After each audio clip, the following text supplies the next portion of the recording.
ভাই মুখটা দেখা। সকালবেলায় ঘুম থেকে উঠে মা আমার জন্য ব্রেকফাস্ট নিয়ে চলে এসেছে। থ্যাংক ইউ মা।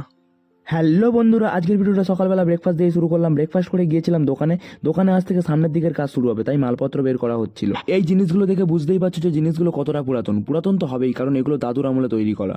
তারপরে জিনিসগুলো ভ্যানে করে নিয়ে চলে গেছিলাম গোডাউনে রেখে আসতে। তারপর আমি আর ভাই গিয়েছিলাম ফেব্রিকের গোডাউনে কিছু ফেব্রিক কালার কিনতে। এই দুটো কালার ফেব্রিক কিনেছিলাম, কিনে নিয়ে আমি আর ভাই চলে গেছিলাম একটু দরকারে বৃষ্টির কাছে। ভাই মুখটা দেখা। সারা রাত জেগে থেকে সকালবেলায় ঘুমায়। দোকানের মইটা বাড়িতে ছিল, তাই বাড়ি থেকে মইটা নিয়ে আমি আর ভাই চলে গেলাম দোকানে গিয়ে দেখলাম নিচের মালগুলো গোছানো প্রায় কমপ্লিট, তাই উপরের ভাঙাভুঙি শুরু হয়ে গেছিল। তারপর দুপুরবেলা মাজা খেতে খেতে হাঁটতে বাড়ি এসে খেতে বসে দেখলাম আজ মাংস হয়েছে। আর খেয়ে উঠেই মা ফোন নিয়ে বসে পড়েছিল। কি দেখছো? বাবা, মা ফোন নিয়ে এতটাই ব্যস্ত ছিল যে আমার কোনো কথাই শুনছিল না।